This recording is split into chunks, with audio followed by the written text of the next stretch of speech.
Once upon a time, there lived two friends named Welty and Karmen. They were friends since they were in school and had not seen each other for a long, long time. Until one day, they ran into each other in a shopping mall. They were surprised and happy to see an old friend back. They began to tell each other the stories of their lives. Welty told the story of his fabulous life in which he had plenty of time to spend with his family, which he could afford, because he never had any problems with his finances. Plus, he had the freedom to pursue his hobbies and be engaged in social activities. While Karmen spent his days punching the clock, having no quality time to spend with his family, and his meager salary was spent paying the mortgage and the various installments on top of an ever-increasing cost of living.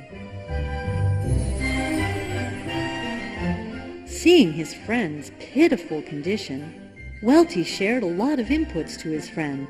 He also told him the story of a boatman who became successful without having to trade his time for money.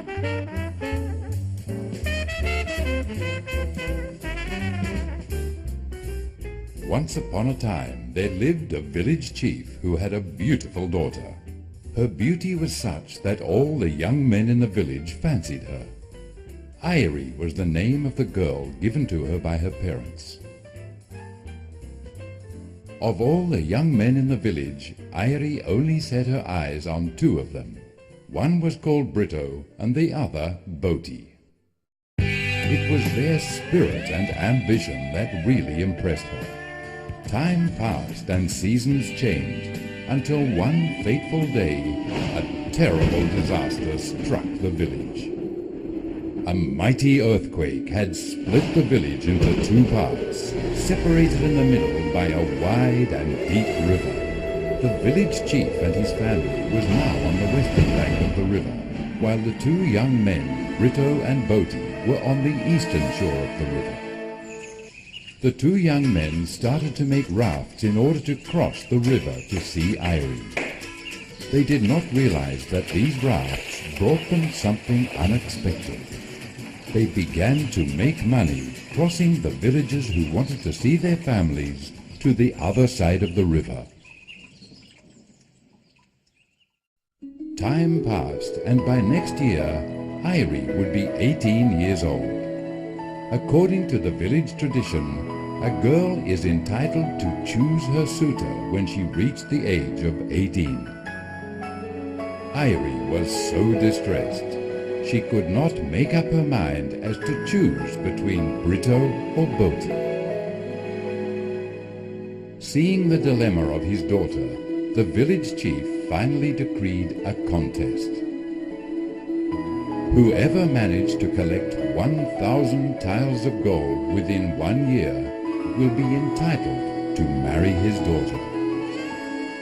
1,000 tiles of gold was not a small amount of money then. Brito and Boaty were scatterbrained to find a way to collect that amazing sum. They could imagine the thousands of crossings they had to make for 1,000 tiles of gold to materialize. They worked harder and competed to cross more people in order to make the 1,000 tiles of gold.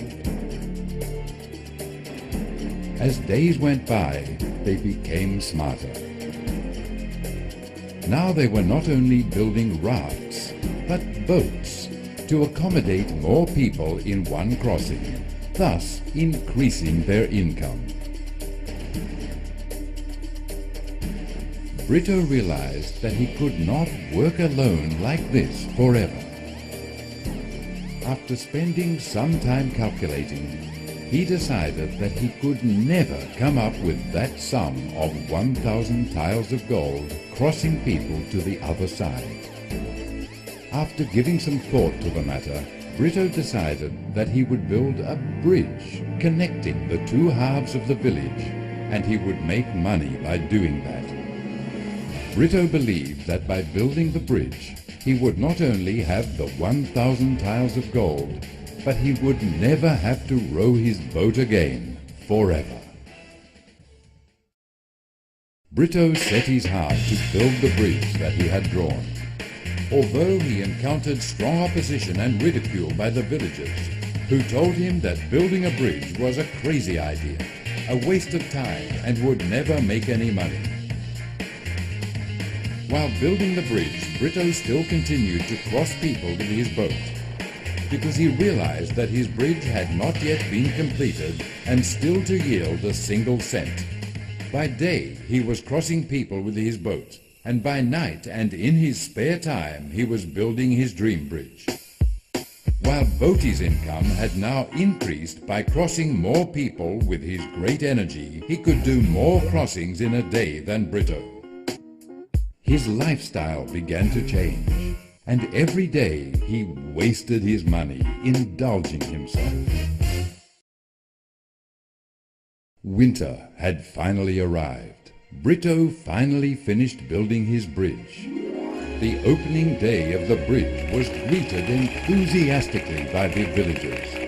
The price of crossing the bridge was much lower than the fare charged by the boats. Moreover, it was much safer crossing the bridge than a boat ride which carried with it the risk of sinking. Brito's bridge functioned very well, and every day people paid to cross. Brito's income began to pour in steadily. He only needed to build a connecting pipe to let the money streaming into him. Naturally, this led him to be the first to collect the 1,000 tiles of gold required by the village chief.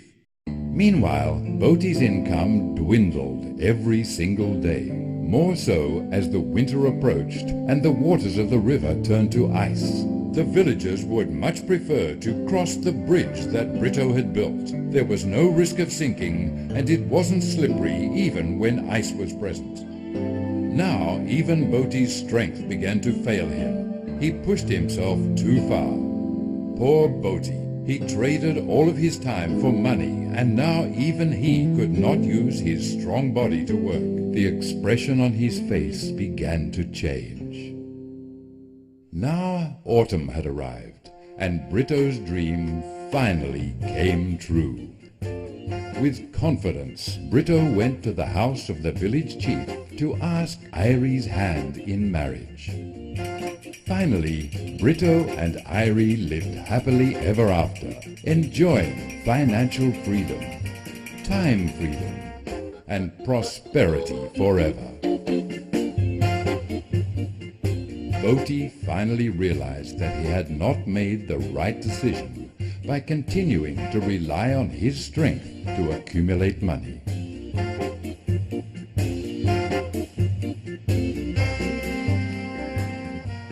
After listening intently to the story, Karmen was beginning to think that he too was doing the same thing that Boti did.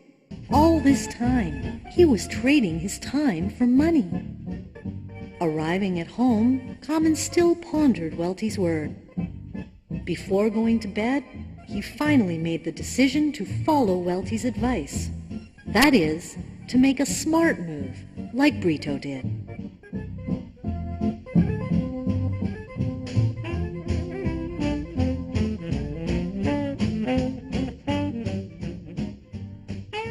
How about you?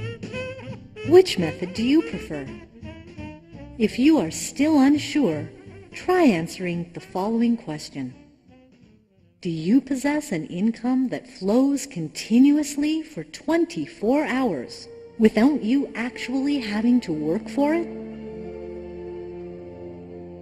Are you relying on strength alone, or do you have a right system to produce money?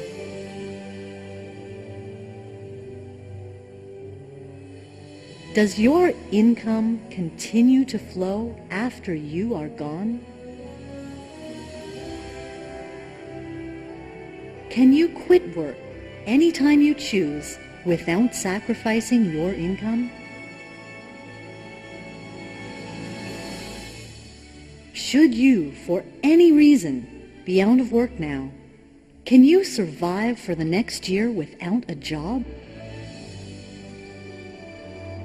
If you cannot say yes to all of these questions, then please contact or get the following VCD, Smart Idea by FaithNet, from the person lending you this VCD.